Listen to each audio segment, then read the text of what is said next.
혹시 이 자리에 오신 분 가운데 나는 너무나 큰 실패를 했습니다. 목사님, 이 실패가 너무 오래됐습니다. 이런 삶의 어려움을 가지고 오신 분 있습니까? 오늘 하나님 말씀을 받고 우리는 응답받아야 됩니다. 세상 이야기는 도움되지 않습니다. 오늘 본문은 완전 무너지고 실패한 이스라엘 백성, 저 로마의 속국이 되어진 상태에서 하나님이 이스라엘 백성에게 주신 메시지가 나와 있는 것입니다. 마태복음 1장 읽어보니까 아브라함 때부터 쭉 얘기합니다. 아무리 어렵고 힘든 때에도 하나님은 이스라엘과 함께 하셨던 겁니다. 하나님은 이스라엘을 사랑하셨던 거였어요. 하나님은 처음부터 아브라함에게 메시아 그리스도의 언약을 주는데 오늘 보면 보니까 드디어 메시아 예수 그리스도가 오게 되어지는, 우린 생각하기에 우리 인생이 실패해서 나는 안 된다. 하나님은 그때도 우리와 함께 하셨고 지금까지 우리를 지키시고 인도하셨고 결국 하나님의 언약은 누가 막을래야 막을 수 없이 지금까지 진행되어 온 하나님의 언약이란 겁니다.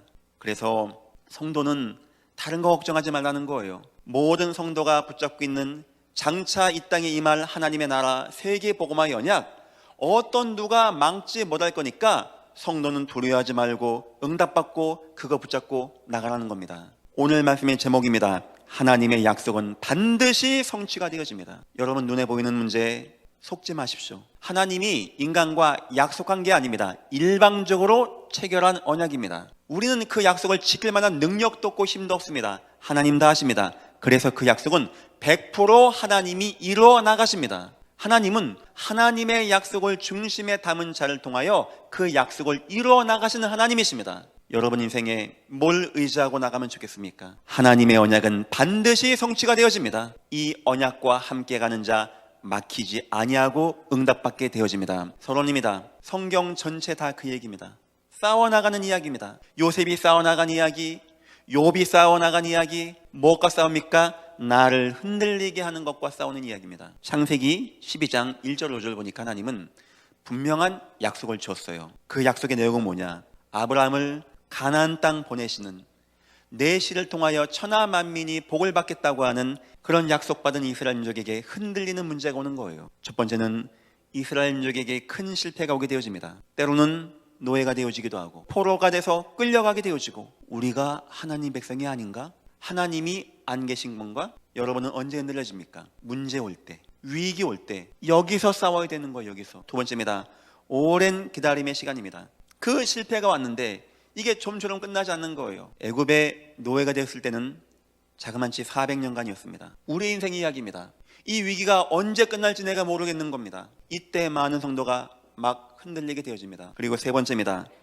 계속 반복되어지는 문제입니다. 이스라엘 백성이 또 전쟁 나고 또 실패하고, 우리 이야기이기도 합니다. 큰 실패의 문제, 긴 기다림의 문제, 반복되는 문제, 저와 여러분을 굉장히 낙심되게 하는 문제입니다. 그래서 이사야 40장 보니까 사람들이 하나님께 하소연합니다.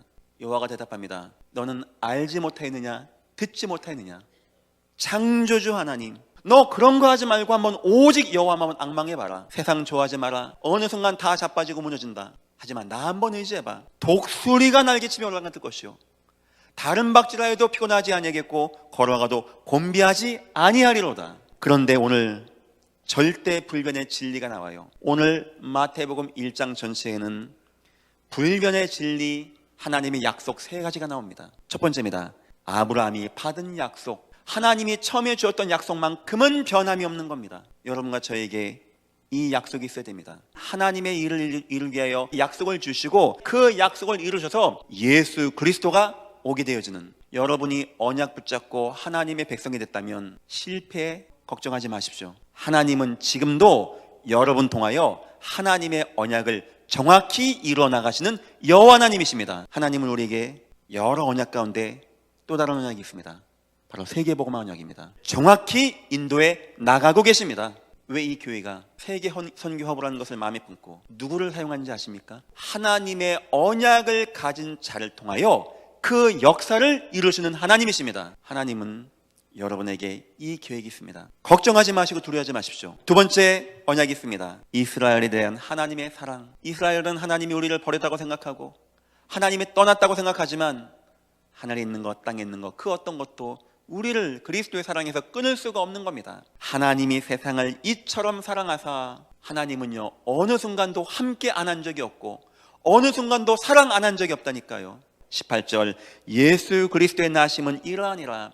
그 실패한 조상들 같은데 여기서 하나님은 그리스도가 오게 하셔서 이 땅 구원할 계획을 세우시고 축복하시는 하나님. 하나님은 처음부터 창세기 3장 15절부터 예수 그리스도 통하여 이 땅 구원한다고 하셨고 양피 바르는 날, 바로 그리스도 붙잡는 날, 세상 것 바라보고 낙심하지 마시고 절대 불면의 진리 꽉 붙잡으십시오. 두 번째입니다. 그럼에도 불구하고 하나님의 메시지가 담겨 있습니다. 1장 전체에는 하나님의 중요한 메시지가 또한 세 가지 나옵니다. 그 메시지는 옛 것을 버리고 빨리 개혁하고 갱신하라는 거예요. 자, 첫 번째입니다. 우상 종교에서 벗어나라고 하는 거예요. 신명기 6장이죠. 너희 지면에 있는 우상들 절대 그거 바라보지 마. 내가 너희를 진멸할까 두려워하노라. 바로 우상이었습니다. 남한국 유다에 약 20명의 왕이 있었습니다. 다윗 이런 왕 빼고는 다 우상 숭배했어요. 절대 우상 종교에서 나와야 돼. 우상이 쉬운 문제가 아닌가 봅니다. 하지만 우리는 다른 우상이 있습니다. 하나님보다 더 의지가 되어지는, 하나님보다 더 나를 믿음이 가게 하는 것. 기독교 성도니까 예배하자 이 말이 아닙니다. 우리를 반드시 승리케 하는 하나님의 언약, 요걸 붙잡으라는 겁니다. 두 번째 버려야 할 개혁이 있습니다. 율법주의에서 벗어나는 거예요. 예수님 족보에 여인 4명 나옵니다. 3절 보니까 유다는 다말에게서, 다말은 유다의 며느리였습니다. 5절입니다. 살몬은 라합에게서 보아스를 낳고, 그냥 기생입니다. 5절 또 중반절 보니까 보아스를 낳고 보아스는 롯에게서 오벳을 낳고, 롯은 누굽니까? 이방 여자였어요. 이방 여자. 6절입니다. 다윗은 우리아의 아내에게서 솔로몬을 낳고, 이 여자는 자기 남편 말고 다른 남자 만나서 아이를 낳은 거예요. 왜 이런 어쩌면 빼면 좋은 이야기를 썼을까요? 일단 두 가지 의미입니다. 첫 번째는 어떤 죄인도 어떤 문제자도 하나님의 언약 줄기 속에만 있으면 거룩하다. 두 번째는 이스라엘 백성에게 주는 메시지입니다. 그리스도 놓치고 율법과 율법 종교에 매인 이스라엘 백성에게 경고하는 메시지입니다. 왜 선민사상 갖는 거야? 그런 거 버려. 율법 버려. 종교 버려. 언약 안에만 있으면 되는 거야. 그리고 세 번째 버려야 할 것이 있습니다. 세상을 의지하지 말라는 겁니다. 왕을 의지하지 말라는 겁니다. 도와주는 나라 의지하지 말라는 겁니다. 어떻게 노예에서 나옵니까? 하나님의 능력으로 나오게 되어진 거예요. 하나님 중요할 때마다 딱 하신 말씀이 있습니다. 나는 너희를 애굽 땅 종되었던 땅에서 인도하는 너희 하나님 여호와라. 이런 것은 저와 여러분의 인생을 자꾸 겉돌게 하는 것들입니다. 세 번째입니다. 하나님의 구원의 방법 무엇입니까? 그 방법이 16절 바로 그리스도의 방법. 야곱은 마리아의 남편 요셉을 낳았으니 마리아에게 그리스도라 칭하는 예수가 나시니라. 하나님의 방법은 처음부터 예수 그리스도. 저 노예가 되었습니다. 양피 바르는 날 구원받았습니다. 예수 그리스도. 하나님이 준 방법은 단 한 가지, 주는 그리스도시오 살아계신 하나님의 아들이십니다. 왜 예수입니까? 사단의 재앙, 불신앙의 재앙, 저야 저주의 재앙, 만왕의 왕이 오시고 대제사장이 오시고 참선자가 오시면 이길 수 있는 그 재앙. 앞으로 여러분의 인생 어떻게 나갑니까? 예수가 그리스도. 큰 위기 오면 어떻게 합니까? 예수가 그리스도. 두 번째 내용이 나옵니다. 23절 우리 속에 들어와 계시다고 합니다. 얼마나 감사합니까? 만왕의 왕이 되시며 만주의 주가 되신 모든 권세와 능력 가진 주 예수 그리스도. 여러분 복받은 존재입니다. 세 번째입니다. 죄에서 해방, 절대 못 나온 죄, 그로 인한 재앙과 저주. 예수가 그리스도, 그분이 내 안에 계셔서 죄와 저주를 이기고 저와 여러분 승리케 하는 거. 이제 우리 알았어요. 어떻게 노예에서 나왔다고요? 예수가 그리스도. 어떻게 승리했다고요? 주님이 함께 하셔서. 어떻게 했다고요? 죄와 저주를 결박하시고 박살내시고 끌어내신 거. 결론입니다. 절대 승리할 수 있는 인생이 성경에 나옵니다. 세 가지. 첫째, 여러분과 나는 언약의 백성. 누가 언약을 막습니까?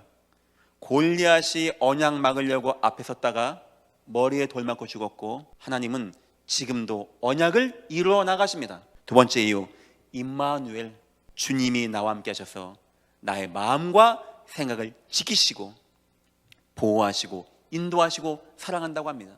그리고 세 번째, 하나님이 여기 또한 교회를 지었습니다. 성도가 연약하기 때문에 우리 장로님들을 감독자로 삼아서 성도를 늘 관심 갖고 사도를 세우셔서 눈물로 복음을 알려주고, 때로는 같이 울어주고, 여러분 같이 웃어줄 수 있는 일평생 기도하십시오. 하나님, 나 흔들리지 아니하게 하시며 언약 안에만 거하게 하시며 하나님은 언약을 이 부족한 종의 인생 통하여 성취하시고 영광 받아 주옵소서.